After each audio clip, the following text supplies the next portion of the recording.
Greetings and welcome to We've Got Books.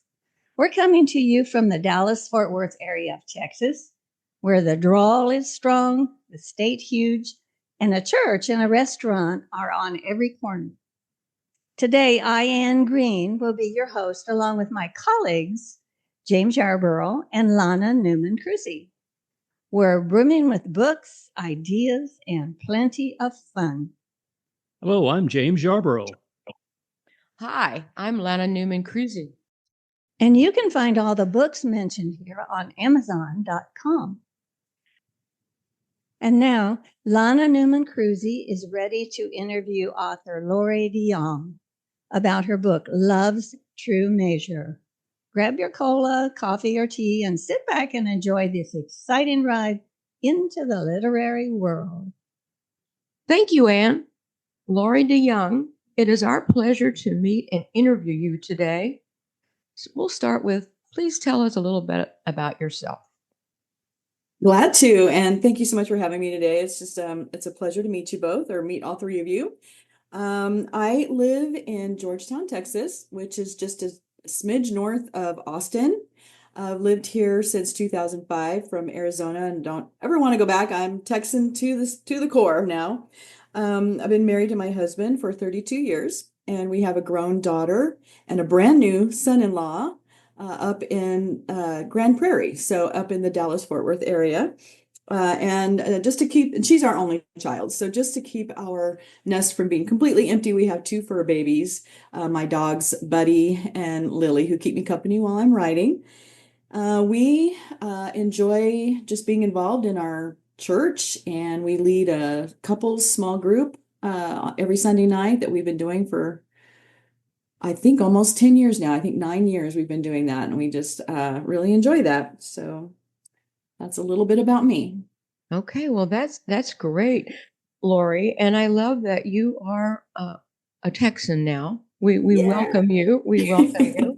And you're filling your empty nest with great activities. How long have you been writing? That's a trickier answer, only because it kind of came in two different chapters, if you will. Back in the late 90s, I just decided, I think I can write a book like everyone does. Oh, I have a story in me. Mm-hmm. So I just started writing, but that was probably 1998, 1999. And I didn't actually join a writer's group until 2002. And then I realized, oh, there's a whole lot more to just sitting down and writing a story. There's a whole craft involved. And so I wrote pretty actively, just learning the craft. And I was writing for mainstream at that time, but I was a woman of faith. And so I think God was pulling me toward inspirational or Christian fiction at that time. I just wasn't really listening. But when I did, everything seemed to just kind of fall into place. I found my niche. And so I started writing proactively toward publication in the Christian market. And then in 2009, our world kind of turned upside down. My husband was laid off from his job, and I couldn't continue to pay dues, and I had to go back to work. I'd been a full-time mom. And so I kind of just lost that writing passion, I guess, or the mojo. And just for about almost 11 years, I didn't write. I would go back every now and then and look up my old stuff and see what I had written, but I just didn't have that gumption and the time and the energy to put toward it. But in 2020, a friend of mine invited me. I found out she was a writer. I said, I used to write. I was an empty nest now. I'm kind of thinking about getting back into it. And she said, you need to come to my ACFW group. So I went with her, and that was in January 2020, and the world shut down in March. But the silver lining of that was that so many of the conferences and everything went virtual. And so I was able to really learn. And so I guess altogether, between the two, with the 10-year hiatus, about 12 years I've been writing. Okay. Well, that's a great journey that you've taken. I'm so glad that you came back. Me too. What sort of Christian fiction do you write? I write Christian contemporary romance. So all of my books are set in Texas, and I try to tackle true to life subjects. And I think that's one of the reasons why early on I didn't really write Christian fiction, because so many of them were everything was, great and smooth, and there wasn't a whole lot of angst in the early inspirational market.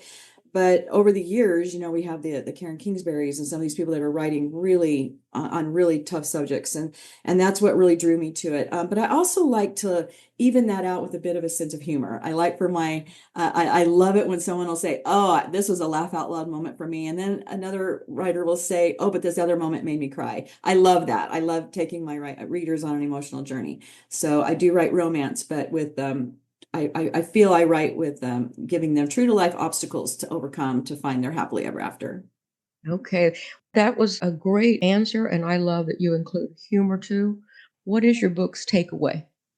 In my most recent release, Love's True Measure, it's about two people who learned that the true measure of their lives is the value and purpose that God places on them, not what the world would deem successful or worthy. So I think that's the biggest takeaway I hope my readers find in that book, that we're all made in the image of God by his own hand, that and for our own special purposes that he planned long ago. That's kind of a loose translation of Ephesians 2, verse 10, where it says, "For we are God's masterpiece, and he has created us anew in Christ Jesus so we can do the good things he planned for us long ago." So I had fun watching Shannon and Hunter navigate through the challenges to find the truest versions of themselves from a kingdom perspective. That's such an important message too, Lori, and I love that verse. Tell us why writing is fun for you. So many ways. I think the main reasons would be number one, it's my calling. So I think anytime that you're answering your calling and doing something for the Lord, you should find enjoyment and joy in doing that. Writing's difficult, but there's so much joy, and God has put that passion inside me. And it's kind of thrilling and humbling and terrifying all at once. But I love that he chose me for this work. And at the same time, I don't want to fail him. But I always want to be speaking truth in my writing and living in a way that honors him. Also, I'm an intuitive writer, which I think is so fun.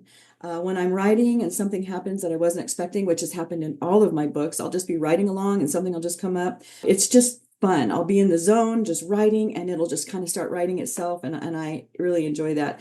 And one of the most enjoyable things that I find in my writing is just the writing community.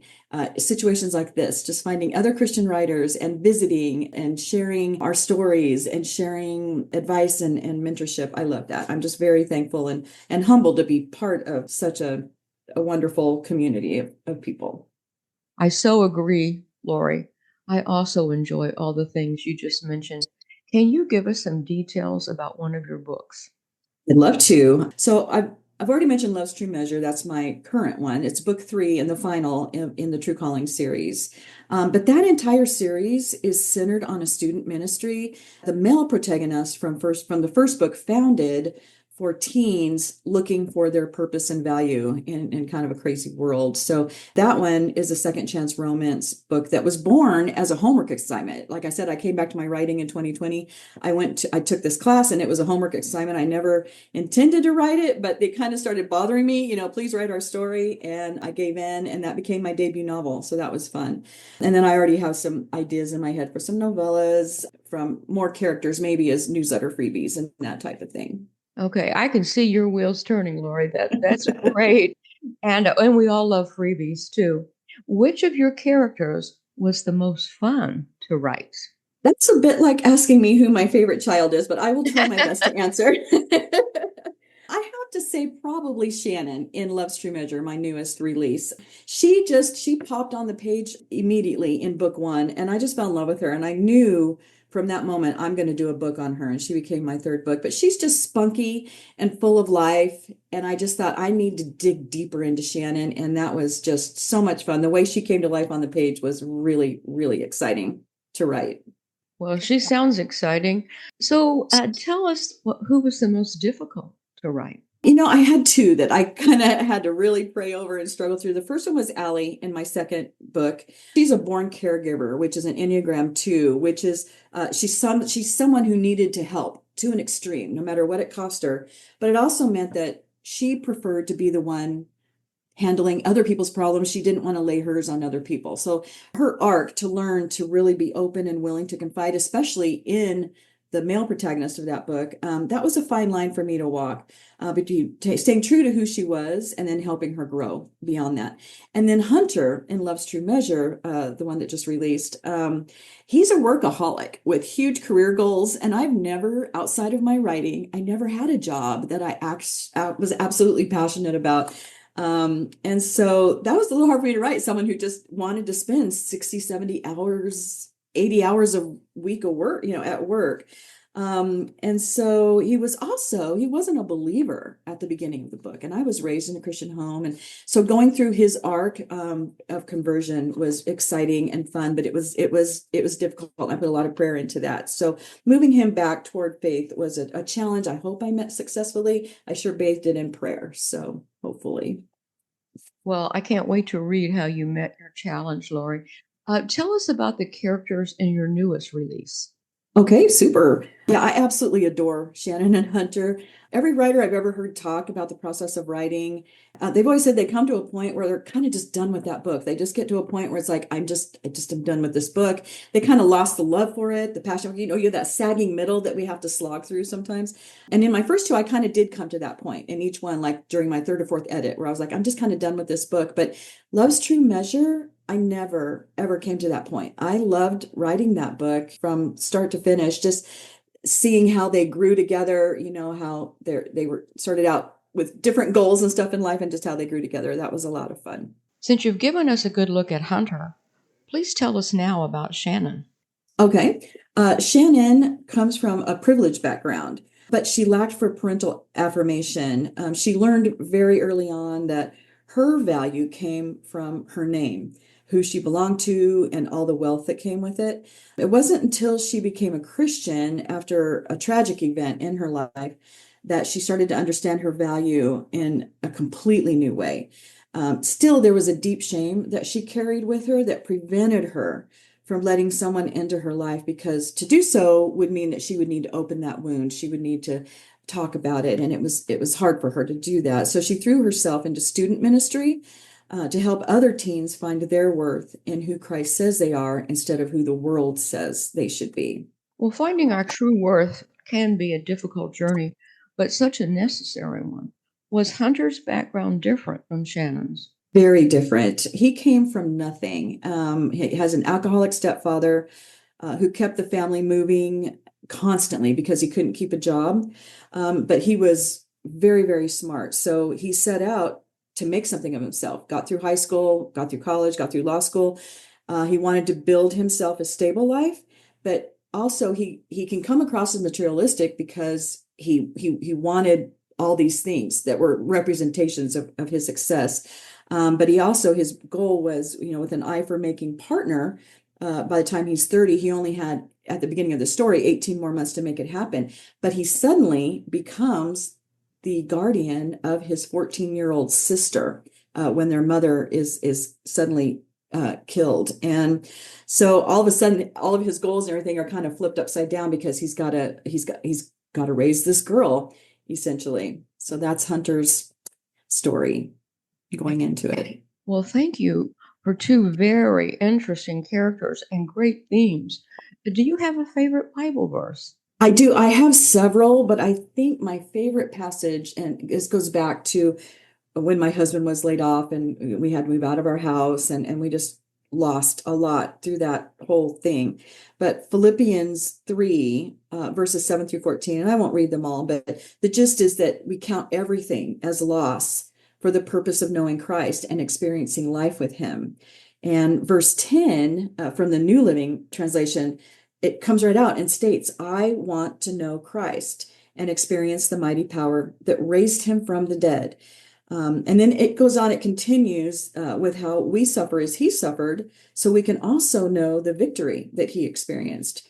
And I just absolutely love those words. I want to know Christ, because that's the foundation of my faith, knowing Christ, everything I can about Christ. The passage ends with the writer saying he in no way has accomplished all of this, but he presses on toward the goal, forgetting what lies behind and looking forward to what's ahead. And I just love that. It gives me chills every time. Oh, Lori, I love that too. Pressing toward the goal, keep looking forward. Where can we find your books? All three of my books in the series, and then I had a Christmas novella come out last October. They're all on Amazon. You can get them in Kindle and Kindle Unlimited. And they're also on at barnesandnoble.com and walmart.com. Okay, that's great. Now, tell our listeners, please, how you spell your name so they can find your books easily. And do you have a newsletter?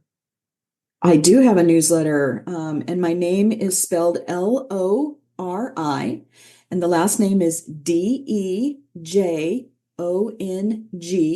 and which is Dutch, so the J sounds like a Y.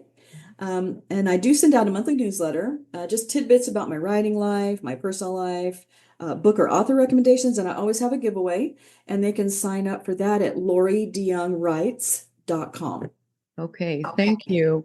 Well, Thank you. Lori, thank you for joining us and delighting our listening audience with a great interview. We loved having you. Welcome. And I come loved back being again. here.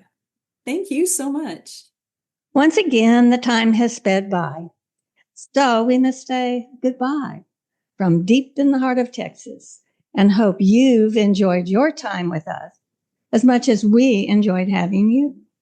Join us next week when we interview author Annie Mulligan and hear about her book, Up Level Creek.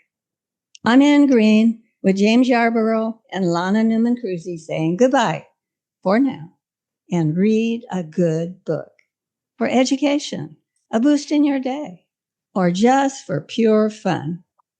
We hope you'll choose a book you learned about right here on We've Got Books. See you next time. Keep reading.